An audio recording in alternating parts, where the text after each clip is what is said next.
If not, then you shouldn't recommend it to yourself. And so this is the end of book 9, and Glaucon's going, oh, okay, Socrates. So if you're saying that this is what the person, just person will do, they'll look at their internal Politeia, then they won't willingly take part in politics, in actual politics outside of them. So this really isn't a book about politics, right? Well, kind of. Yes, by the dog of Egypt. I have one over here. In his own city, he certainly will, but perhaps not in the city of his birth. So the philosopher king will participate in politics in his own city, which again is internal, and maybe in the politics of the city he lives in, if some providential conjuncture occurred. Like if he lives in a city where like there's a healthy government that you can participate in. Oh, I understand, Glaucon says. You mean the city whose establishment we have described, the city whose home is in the ideal, for I think it cannot be found anywhere on earth. I think he's right? This is not a book about establishing a real city or government on earth to govern people externally. It's to govern them internally. Well, said Socrates, perhaps there's a pattern of it laid up in heaven for him who wants to contemplate it, or maybe it's just in the book, and so beholding, to constitute or establish or found himself. I have in here a citizen of it and no other. My translation, and I think most translations, add a few extra words there that aren't in the original Greek. The original Greek, as I can understand it, it ends with, he will look at this pattern, remember looking for a pattern to refer to, and contemplate it, behold it, and use that to constitute himself, establish or found himself. Like if you found a government, not like it was lost, but you establish a beginning of a government like in 1776 or early 1787, when our country was truly established. It was established by the ratification of what? Our Constitution. What makes us a country more than anything else? Governmentally, legally, the Constitution. It describes the rules and how there's different parts and how they work together. That's exactly what the Politeia, the Republic, is all about for us. But it makes no difference whether it exists now and externally or ever come into being. The politics of this city only will be his and of no other. Mic drop again, the fourth one, right? Like this, truly we're done, right? Well, not quite. This is the end of book 9. There's 10 books. But man, he's been over this stuff over and over and over again. But, if anybody's read The Republic once or twice or 3 or even 5 times, most people I've heard from, including myself, it's hard to understand. So it isn't as clear as all this. I'm condensing it and but if I guess if I lived in ancient Greece and I understand ancient Greek and I understood all the societal references and everything else, this whole conversation probably would have been redundant to me then. But also that's how you learn something, especially something complicated and something important, is give me another way of understanding it. Give me another way of understanding it. And it starts to sink in. But we're not done. So, long video. I'm sorry. I did not plan to take this long, but hey, it is what it is. Plato's Tetradic Psyche. Okay, we got it, right? 4 parts. Oh, and by the way, so it took me a long time to understand this, and my understanding has evolved over more than a decade, over almost 2 decades of studying this. But the first clue to understand, like, what is the Republic about, is to understand it's called the Politeia. What is the Politeia? Constitution. What constitution is he talking about? Our auto Politeia. That's what the whole book's about. It's about your psyche. It's about your what did Kepler say? Your character. But what's character mean? Like here's specifically what that means. Different parts of your psyche, how it's governed. Politeia is also the key to understanding the psyche, how to live a just life. Yep. We all have a self-constitution that determines the relationship between the parts. A set of rules given to us by our parents usually, and other authorities in our culture and other experiences. We take all this stuff in from childhood on. Some of it's told directly to us. Some of it's never told to us. It's just the way we interpreted things from a childlike point of view. And by the time you're 18 or 20 or 25, when your brain's really like, you have your full abilities there, you've already got habits of how you treat yourself and how, whether you pay attention to these things or not, that is your government. In psychotherapy, I teach that we have these different parts, how these different parts have their own function, what the ideal is, and then now let's look at where you're at compared to the ideal, and how do we get you closer there? Because your symptoms that you're struggling with, we can account for them in this internal struggle. And so now people become aware of the rules that they're living by. Do you say the same thing to yourself that you would say to somebody you cared about in this same kind of situation? No. Oh, well, you're not even following your own rules, because your rules are the rules you would recommend to somebody you love. Hey, girlfriend, I don't think you should date a married man. I don't think you should trust that he's going to leave his wife for you, right? But, oh man, I really like this guy. And he says maybe it's a bad example, but the point is the rules that we have developed, maybe healthy or unhealthy, we become aware of them. We can start to change them. And often, again, the rules aren't even our rules. We've like Freud said, taken them into a superego that often is pathological or is unhealthy, is critical. But we need to have a superego. We need a set of rules. We will always have a set of rules that are loving and helpful and wise. And that's not what Plato really focused on. He just kind of said, get rid of the superego. Anyways, if your rules are unjust and unhealthy, they can be changed. That's what the philosophy of the Republic is about. That's psychotherapy, literally. And there's a mention of therapy in here a little bit in the book, but it's all psyche. It's all psyche. Know yourself, take care of yourself. It means to be aware of and manage the various parts of your psyche or your mind. All right. Okay, book 10. I used to think the Republic should have ended with book 9. I thought that was the mic drop. That was it. I didn't, for years, for at least a decade of studying the Republic, book 10 didn't make much sense to me. I didn't spend much time in it. Why is this here? Is he just throwing some religion in there to round things out? Or, okay, maybe like this is about how to live a healthy life, and then like this is about how you'll have a good life afterwards. Well, I was right. I was wrong. I was right. It was a mix. But it's the capstone. It absolutely is a necessary, a beneficial part of the whole set of books, or the whole book.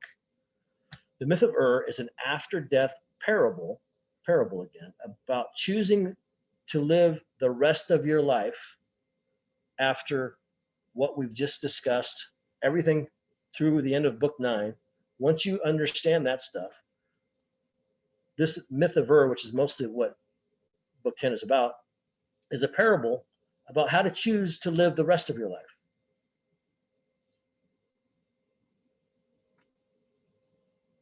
So the parable is, the gist of the parable is that after we die, our soul lives on. And if you've lived a good life, you go up to heaven for 1,000 years. You have to stay in heaven for 1,000 years. It's awesome up there. If you lived an unjust life, you're going to Hades for 1,000 years. It's like Dante's Inferno. There's different levels or different aspects of torture down there, depending on how bad you were. in 1,000 years, one place or the other. But then at the end of 1,000 years, you come back to the waiting area. And all this is observed by somebody who comes back. They thought he was dead. He comes back from the dead, or he never did really die. He saw all this, and he tells the story to Socrates, supposedly. And what he observed was there are people coming down from heaven and up from hell or Hades, and walking off into this pasture type thing. And then there are people who are getting stuff hung around their neck and marked, like somebody's like going, okay, you go up into heaven. Oh, sorry, dude, you go down into Hades. And that's what's going on. Like the people are coming back from, and people are going to, and there's 1,000 years, and we're all going to have to deal with this 1,000 years. And it's going to happen over and over and over, by the way. But so this observer follows through all this, and now he goes with the people that just came back from heaven or hell. Some have smiles on their faces. The others are just like, they're smoky because they've been burning. But they all get together and they start talking with each other, and they're like, hey, what was it like in heaven? Hey, what was it like in hell? Hey, I remember you. What'd you do? Anyways. And they hang out. They have like a festival. They have a party for a while. And then at some point, they all get rounded up again. And then they come up, and there's these goddesses and all this really confusing stuff. But now what they have to do is they have to choose their next life, because souls never die. So their choice is based on a lottery system, like a roll of the dice. And so it's like take a number, but they're random numbers.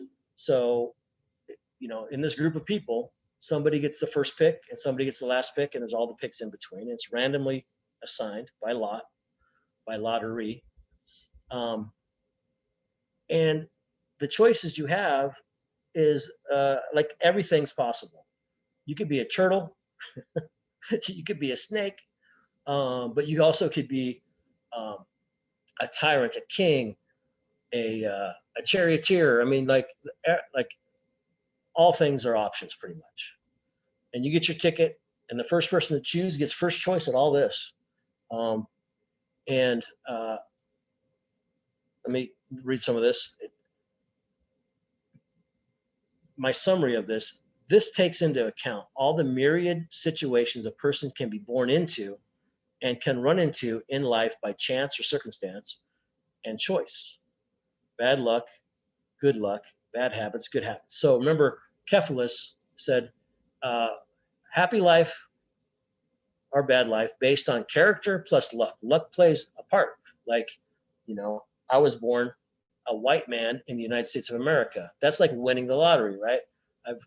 Anybody that lives in the United States of America is lucky. And then, yeah, there's privilege to be a white male for sure. But there's a lot of white men who have lived their lives in the United States of America, and they've lived miserable, horrible lives. And there's a lot of not white, not men who have lived good lives. So it depends on, again, character. That sounds judgmental, but character in a sense of like, are you healthy? Do you take care of yourself? Do you make good choices for yourself or not? Well, this myth that it looks like Plato believes in the soul never dying, and that we're reborn and there's purgatory and all that. Does Plato believe all that? I doubt it. It's an analogy. It's a metaphor. But all these choices is like what we have, though, and the lottery is also what we have, because we have choices in life, but we also have things that were outside of our control. Who knew COVID was coming? I didn't. How I've lived my life, where I live, what my resources are, makes living with COVID better or worse. If you're young and healthy, COVID's not so bad. If you're old and unhealthy, COVID is really dangerous. Can't help being old. but maybe you're unhealthy because you didn't live a good life. Maybe you're unhealthy by chance, right? So there's all these factors. This is a little saying I like: your inner stance, not your circumstance, is the key. Your inner stance, not your circumstance. Your circumstance are a factor. If you're a Black woman living in the United States, your circumstances are not, on the surface of it and in the reality of it, most likely not as good as mine.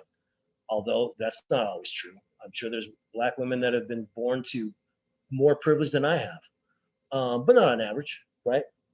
Okay.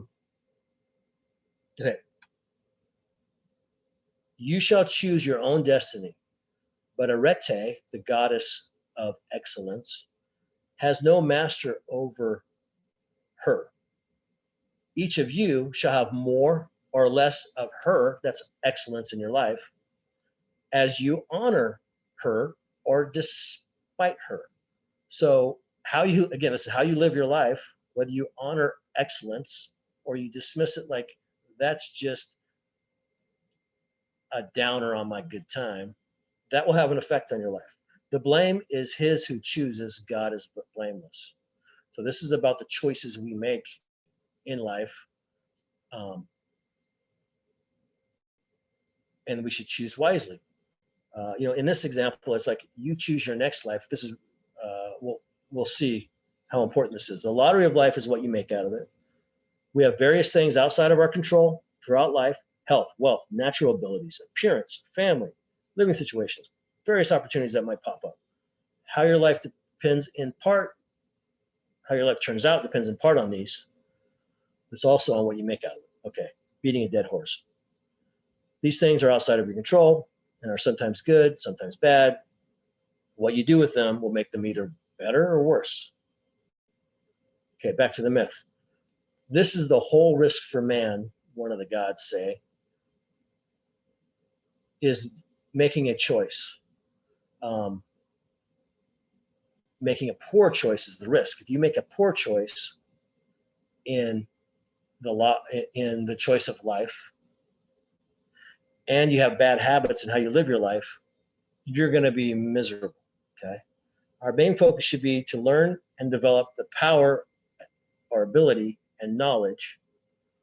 Auton, peose, dunaton, kaya. Anyways, dunaton is like dynamic. It means power. And epistemology means knowledge. We should learn how to use our knowledge and learn things to help us, and to use our power. We always have choices, almost always in things. Most of the time, there's actions we can take. We can make the most out of a situation, opportunities that we're presented with, fostered by healthy habits of the soul. Well, the habits is just that. Like, what do you do by habit is what you do. So you might occasionally do things that are stupid, but if by habit you make wise choices, that's good. The opposite is also true. Choosing such things, the life, so this is back to the myth. They're being told that the chooser, the person that's making a choice, choosing such things, the life that is seated in the mean, and shun excess in either direction. This is actually Socrates talking, I'm sorry. That statement, choose the mean. For in this way, man becomes happiest. So that's a little nugget that Socrates lays out there that has been stolen by Aristotle. Many people know about the golden mean. Aristotle talked about there's extremes at any virtue or any vice. It's just a matter of two extremes. The golden mean, the happy medium is usually the best path. Well, Socrates said it first here. Shun excess in either direction. And now back to the goddess talking, or one of them talking. Even for him who comes forward last, if he makes his choice wisely and lives strenuously, there is reserved an acceptable life, no evil one. Let not the foremost in the choice be heedless, or the last be discouraged. So of all these lives, if you're wise and you work hard, you can make something decent out of any of these lives. I guess that includes a snake. Although I don't think they mentioned snakes specifically. But the person who gets the first choice, be careful, choose wisely, right? And there's some examples in here. So the first and last to choose. The man who gets the first choice by chance, he won that lottery, so to speak. Hey, I get first choice. He happens to be somebody who had just got back from spending 1,000 years in heaven. That means his previous life before that 1,000 years, he was a good man. He was a just person. He lived a good life because he went to heaven. But he made a bad choice when he made that first choice, because he had lived a good life purely by circumstance. So circumstances can be good. Some people are born into a life with so much privilege, like this guy must have been, that he's never tempted to do anything bad. He's just a good guy. He does the stuff that good guys do. But it's because he's in an environment that just supports all of that. It's not anything that he really made decisions on, or that he didn't come to understand himself. And so he lived a good life and he went to heaven, but he's not a philosopher. He doesn't know himself. So when he got this chance at like ultimate power, I get to choose anything. It's like, going wild, your first time away from your parents. If you're not careful, he chose a tyrant. He's like, wow, I want to be that guy. He is large and in charge. And then he gets to like, okay, that's you. That's going to be your next life. It's like he gets to go for a test drive, or like it's a car or something, because he goes over to the life and he looks a little closer at it, and then he's freaked out because he realized, and it's too late, he's already chosen, that this tyrant ends up, yeah, he's rich and powerful, but like Saddam Hussein, his life ends up going badly. He ends up eating his own children for some reason. They don't say why. Like, and this guy who just been in heaven for 1,000 years is like, oh my gosh, what have I done? But it's too late. Okay. The person, everybody makes choices. The person who gets the very last choice, and we're almost done, is somebody who's studied the ancient Greeks will know well, Odysseus. So it just happens to be Odysseus is dead this time when this thing happens. And so Odysseus is from Homer's Odyssey and Iliad. The Odyssey and the Iliad, before Plato, there wasn't much, well, there were other writers and writings, right? But the biggest impact on ancient Greek society before Plato was Homer. Homer's stories united that culture more than anything else. It's like their Bible, so to speak, full of parables and stories that people try to mimic. And there were basically two heroes, Achilles from the Iliad, who was like this badass warrior that couldn't be beaten until he was. And then there's Odysseus, who's in both books. But he's a badass warrior, but he's not half god like Achilles. But he's smart, but he's not smart like a philosopher. I mean, he's not striving for the good necessarily. But he's Greek, so he's a good guy compared to their enemies, the Trojans. Bottom line is, Odysseus is held up as somebody to emulate because he's smart and he's basically a good guy. And he's able to use trickery and sneak, but he does it for the good of the cause. And so he's the hero to the ancient Greeks, more than anybody else probably. But here he has died. We don't know if he just spent the last 1,000 years in heaven or hell. It doesn't say that. It doesn't say.